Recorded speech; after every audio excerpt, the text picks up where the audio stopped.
The NSCDC has arrested 69 suspects in Rivers State since January 2022.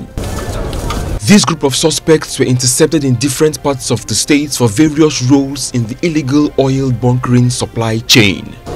Amongst them are some 20, 19 and 16-year-old suspects. The NSCDC is worried that despite the continuous sensitization and ongoing war against vandalism and economic sabotage, many young people still in their productive years have insisted on living a life of crime. Before now, I never knew that all these things are a crime.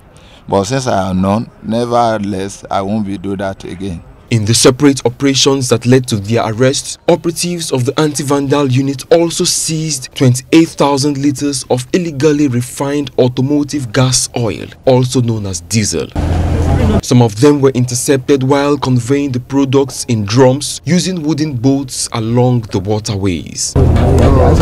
But others were more daring in trying to evade detection while transporting their goods with private vehicles. We are aware that the governor of Rivers State have been fighting this oil theft.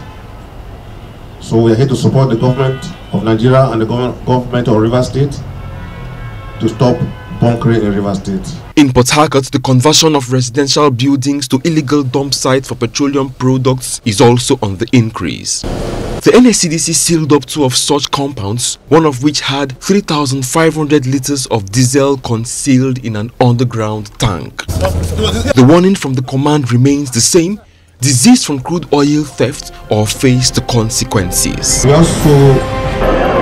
After about 8 weeks of annual recess, the lawmakers are back on the beat. With construction work still ongoing at the regular chamber, this temporary arrangement comes in handy for the kick-off of legislative business. Pleasantries over, it speaks to many disturbing national issues, including the drastic decline in crude oil production due to theft and sabotage. More importantly, it charges necessary government agencies to rise and end the scourge of crude theft.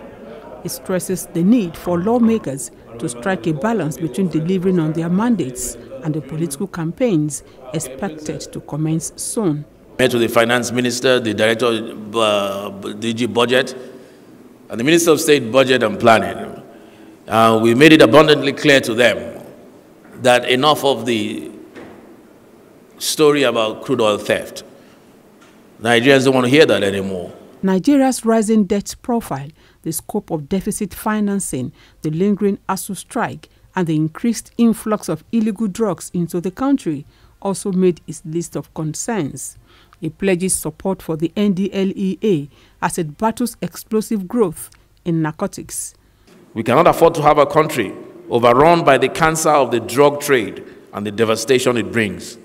Therefore, all of us, both in our official and personal capacities, must become soldiers in the war on drugs.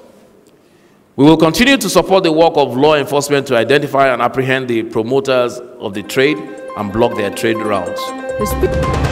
This may not be the best of time for the All Progressive Congress in Taraba State. The Federal High Court in Jalingo has faulted the process that ushered in its gubernatorial candidate. The fallout of the gubernatorial primaries forced David Sambo Kente to approach the court, having exhausted the party mechanism to address the grievances. The contention was that there was no primary election in the state. In his judgment, the High Court judge, Justice Samuel Amobeda, urged Buacha to desist from parading himself as the party gubernatorial candidate. He also directed the Independent National Electoral Commission, INEC, to, as a matter of urgency, withdraw the certificate of return earlier issued out to Senator Buacha, and to as well cease from recognizing him as a party gubernatorial candidate. He directed the party to go ahead and conduct fresh governorship primaries in the state within 14 days from the day of the judgment.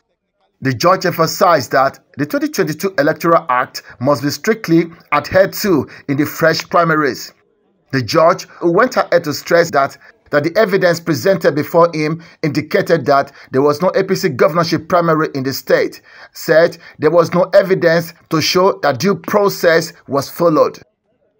The defendant has made known by him could not ensure that there was a primary election in the state, stating that one handwriting appeared in more than one of the result sheets. The judge ruled that the nomination of the party candidate in the said primary was not valid and ordered the party to provide a level playing ground for all the aspirants that will be jostling for the governorship ticket of the party. The coordinator of David Kante gubernatorial campaign organizer commended the judiciary for the judgment.